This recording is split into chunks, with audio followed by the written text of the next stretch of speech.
보고서 읽어볼래?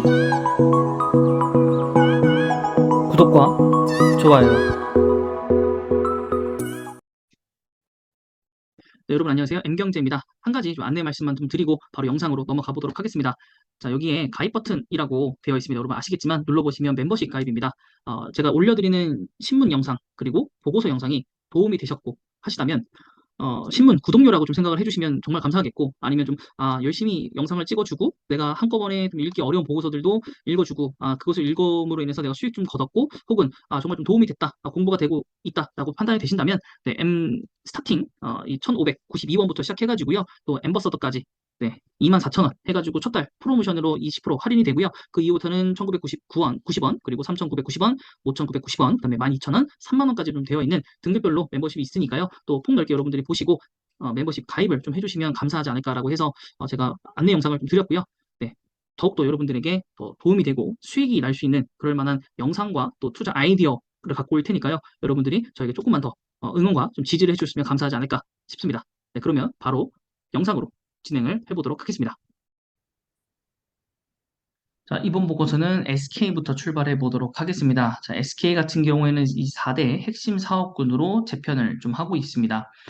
기존에 영위하던 사업들을 과감하게 정리하면서 확보된 자금을 가지고 재투자와 주주환원 정책으로 활용을 하고 있습니다. 특히나 2020년도에 상장했었던 SK바이오팜의 IPO 그리고 ESR 지분 매각을 통해서 투자이익을 반영해서 주주환원 대용으로 되었고요. 이것으로 인해서 오히려 SK바이오팜의 투자자분들은 굉장한 손실을 좀 입었습니다. 자, 일단 파이낸셜 스토리 같은 경우에는 첨단 소재와 바이오앤 제약 부분의 성과가 빠르게 날 것이고, SK 첨단 소재 분야는 M&A와 조인트 벤처 설립을 통해서 사업을 확장해 나가고 있고, 또 전력 반도체와 EV 충전기 사업 확대를 통해서 사업 영역을 넓히고, 또한 SK 머티리얼즈까지도 다시 상장되어 있던 회사를 합병을 진행을 했습니다. 1분기 머티리얼즈의 CIC와 그다음에 SK 실트론의 합산 에비타 같은 경우에 7,270억 정도로 연간 대비해서 50%를 넘는 기록을 좀 보여줬습니다. 그리고 판가 상승과 고부가 제품 매출 확대가 2분기에도 지속이 되고 있고, 2022년도에 합산 에비타 같은 경우 1.3조 원, 그리고 23년도에는 1.6조 원 정도를 무난하게 달성할 것이라서 굉장히 좀 탄탄하고 건실하다라고 볼 수 있겠습니다. 자, 배당의 원천 부분 쪽은 이제 SK 이노베이션, 그다음에 SK ENS, SK 텔레콤 등이 있습니다. 자, 2천억의 자사주 매입도 현재 진행되고 있고요. 이것은 전량 소각 예정이기 때문에 굉장히 좋다라고 말씀드릴 수 있을 것 같고, 2025년도에 매년 시가총액의 1% 네, 매입과 소각을 할 거기 때문에 이 부분에 있어서는 굉장히 회사가 책임도 있고 굉장히 좋다라고 좀 볼 수 있겠죠. 어쨌든 매년 예정되어 있기 때문에. 그래서 이렇게 지배주 구조를 좀 보시면은 첨단 소재, 그린, 바이오, 디지털 부분에서 이런 식으로 나와져 있습니다. 그리고 미리 볼 건 아니라서 조금 밑으로 내려갔다 올 거긴 한데요. SK 스퀘어를 지나고 나서 좀 밑으로 내려가시면 SK 바이오팜도 상장사니까 좀 내려가도록 하겠습니다. SK 바이오팜을 가지고 있지만 그것뿐만 아니라 SK 팜테코 같은 경우 이제 내년에 상장이 나오죠. SK 산하에 있기 때문에 그래서 굉장히 좋은 회사이고요. SK 바이오사이언스의 약간의 경쟁 대상이라고 보일 수 있는 SK 팜테코라는 회사가 있고 실제로 매출과 이런 것들 부분들로 인해서 굉장히 좋고 또 CDMO 사업에서도 수혜를 좀 받고 있는 회사 중에 하나라서 내년에 상장을 하게 된다면 혹은 상장의 모멘텀만으로도 SK 자체가 좀 올라갈 수 있겠다라는 것이고 그리고 최근에 좀 문제가 되어 왔지만은 어쨌든 SK 실트론은 이 웨이퍼 쪽에서는 이제 점유율을 세계 4위이고 이것이 이제 3위, 2위까지 끌어올리려는 노력들을 좀 하고 있고 네, 그래서 튼튼한 실적은 예정되어 있는 회사다라고 좀 말씀드릴 수 있을 것 같고 그 다음에 제가 예전에도 유튜브 영상을 올려드렸지만은 신문 기사에서 SK 시그넷이 이제 롯데 쇼핑과 함께 연결지어서 이 그 충전 사업을 하고 있는 회사입니다. 그래서 다른 쪽에서 있었던 거를 이제 인수를 또 했고요. 또 다른 회사들도 이제 인수를 하면서 이 크기와 파이를 늘려가고 있는 회사 중에 하나입니다. 그래서 탑티어의 이 입지도 생길 예정이고요. 앞으로도 더 성장할 예정이라서 그 이후에 이제 전기차 시장이 개화가 되고 나면 SK 시그넷에 대한 역할도 커질 거라서 아무래도 코넥스에서 이제 코스닥 이전 상장을 하지 않을까라는 생각도 조심스럽게 해볼 수 있을 것 같습니다. 자, 그러면 SK에 대한 주가를 오늘 보시면 22만 원으로서 오늘 강보합으로 지금 현재 진행되고 있고요. 오늘 주 초반에는 좀 하락장이 예상이 되었지만은 그래도 그걸 뚫고 시장들이 지금 회복을 좀 하고 있습니다. 그래서 아침에 좀 과감하게 들어가지 못했다면 매수하기가 좀 힘들었었던 오늘 시장이지 않을까 싶고요. 어쨌든 이 회사 같은 경우에 엄청난 하락하기 전에 지금 그 주가까지 회복을 좀 했기 때문에 사실 좀 저가를 놓쳤다고 볼 수는 있겠습니다. 네, 저점에서는 좀 놓쳤어요. 못해도 20만 원에서 매수를 했어야 되는데, 일단 일봉상을 놓쳤고, 주봉상으로 본다고 하더라도, 한 번의 바닥, 두 번의 바닥, 세 번의 바닥 이후에 이 첫 번째 바닥까지 올라왔기 때문에 맞고 떨어지는가 아니면 맞고 점프를 한다면 여기서는 좀 잡기가 힘들지 않을까라는 생각이 좀 듭니다. 하지만 이제 월봉상으로 본다면은 제가 꾸준히 여러분들에게 말씀드렸던 지점은 요 지점에서 계속 말씀드렸죠. 사야 된다, 사야 된다, 사야 된다, 사야 된다. 그리고 이걸 깨고 올라왔다가 결론은 다시 깨고 내려갔기 때문에 지금 이게 다시 깨고 올라올 수 있을 것인가. 네. 요 부분이죠, 지금. 근데 같은 사이클로 이어진다면은 여기서 다시 한번 또 떨어질 수 있을 가능성도 있고 마지막 한 번 더 잡을 기회가 있을 수도 있겠다라는 생각입니다. 그래서 여러분들 한 20만 원 정도 어, 정도 선에서는 좀 매수를 좀 해보는 생각을 하셔야 되지 않을까 싶습니다. 자, 코스피 상장사이고 16조 시가총액을 갖고 있습니다. 최근에 외국인이 엄청난 매수세를 가져가고 있고요. 그 다음에 기관은 매도세 진 않겠지만은 좀 애매하죠. 네,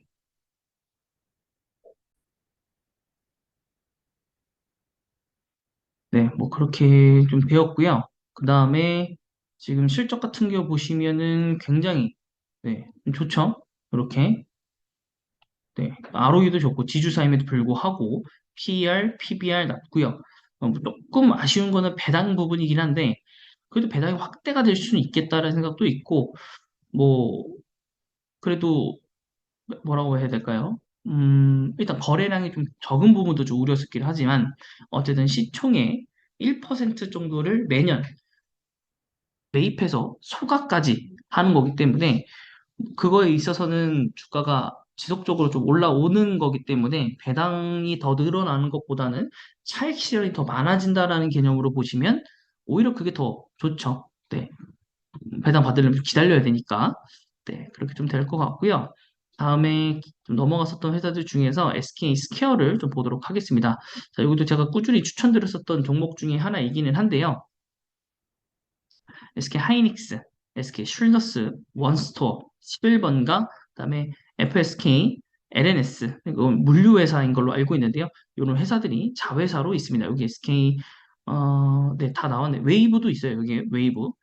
네, 그렇게 있는데 SK 내에서 ICT 관련 포트폴리오를 보유하고 있다는 점에서 또 긍정적이고 SK 하이닉스로부터 배당을 창출하고 있고 나머지 회사들에서는 또 꾸준한 이익을 발생한다. 여기 인크로스도 있죠. 여기 상장사이고 그리고 온마인드, 코빗, 그다음에 그린랩스 등의 투자를 많이 했고요.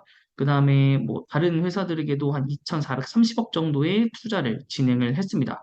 그리고 나노엔텍, 그다음에 SK, MN 서비스를 매각을 통해서 1,300억 투자 이익을 회수를 했습니다. 그래서 NAV 확대와 주주환 정책이 2023년도부터는 좀 가능할 것이라고 보고 있어서 나중에 추후에는 주가가 오를 만한 호재성은 남아있다라고 좀 볼 수 있겠습니다. 그래서 지금 할인율 같은 경우 71%, 네, 보통은 60%를 적용을 하는데요. 그 이유는 이제 브랜드의 로열리티가 좀 떨어지고 주주환원 정책, 특히나 주주환원 정책이 없는 게 문제인 거죠. 중간 지주회사임에도 불구하고.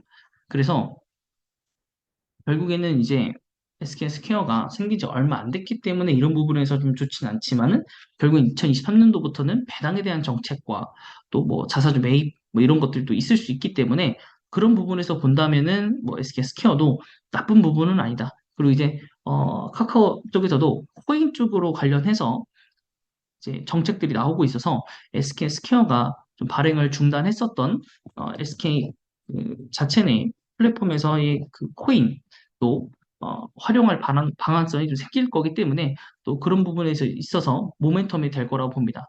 그래서 SK 스퀘어 같은 경우 오늘 좀 1.88%좀 떨어지고 있는데 일봉상으로 봤을 때 저점에서 조금 소폭 올라와 있고 주봉상으로 본다면 정말 답이 없죠. 네, 끝없는 하락. 뭐 여기서 살짝 올라왔다고 볼 수는 있겠지만은 조금 긴 시야로 보면은 이렇게 보일 수도 있겠죠. 네, 계속 내려가고 있다.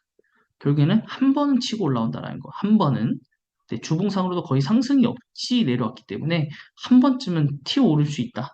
그래서 아무리 못해도 주당 평단가는 한 4만 원까지는 낮춰야 되지 않을까라는 생각 좀 들기도 하고요. 자, 시가총액 5조 정도이고요. 기관과 외국인 쪽을 보시면 외국인은 소폭 매수, 기관은 대량 매도 쪽이라고 보시면 되겠습니다. 네, 그리고 최근에 뉴스 나온 것들은 없고 실적 부분들 보시는 거는 조금 애매하긴 합니다. 근데 여기 배당이 생기긴 했는데 이게 과연 연말에 끝나고 배당을 줄지 모르겠습니다. 만약에 준다라는 정책이 이번 달 말 혹은 뭐 다음 달 초에만 나온다고 하더라도 주가는 크게 뛰어오를 수 있겠다라는 생각이 좀 듭니다. 자, 그 다음은 SK 바이오팜입니다. 자, 여기서는 마지막 부분만 보면 될 텐데요. 엑스코퍼레이, 이 세노바 메이트 글로벌 인지도가 좀 높아질 것이고, 이 매출만으로도 2023년도 말까지 봤을 때는 흑자 전환이 가능할 것이라 보고 있고, 또한 3천억 정도의 현금을 가지고 있어서 파이프라인의 이 스크리닝이 진행 중이고, 또 상업화된 약물을 확보될 경우에는 분기 흑자까지 앞당길 수 있겠다. 하지만 결국에는 지금 여기서 얘기하고 있는 호재들은 굉장히 많습니다. 굉장히 많고, 우리가 바라보고 있었던 실적에 대해서도 굉장히 좋은 부분들이 있었는데, 어떻게 본다면은 제약이고, 신약기기고, 꼭 팔려야 하기 때문에, 이런 부분에 있어서는 좀 장기적인 싸움이 되겠다라는 생각이 좀 듭니다.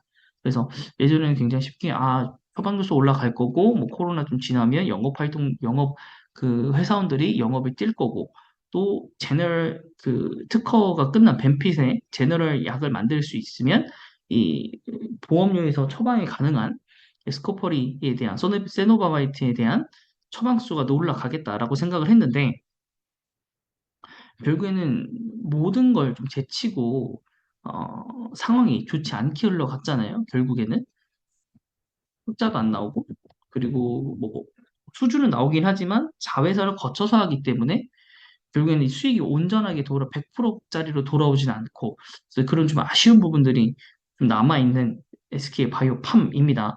그래서 지금 고점 대비해서 한 20% 정도, 30% 정도 거의 하락한 상태이고 그래도 바닥권에서는 좀 끌어올려진 지금 최근 한 달간의 좀 모습을 볼 수 있겠고 또 월봉상으로 봤었을 때도 이렇게 쭉 내려가는 모습 보여집니다. 그래서 참 이때 너무 아쉽죠. 이때가 언제죠?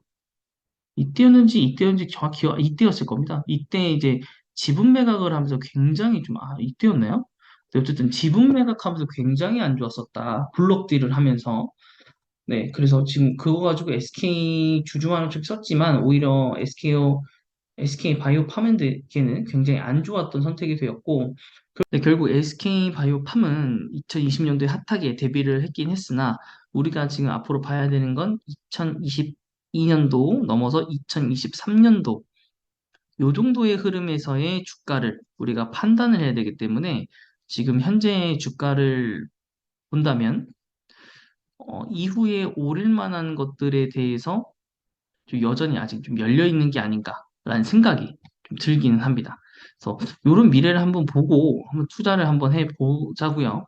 그리고 이미 투자가 들어가신 분들 같은 경우에 피해가 막심하실 거니까 좀 이 이후에를 보면서 한 못해도 한 2년만 좀 기다려 보자라는 마인드로 좀 해야 될 것 같고 신규 투자자분들은 너무 성급하게 들어가실 필요는 없겠다라는 생각이 좀 듭니다.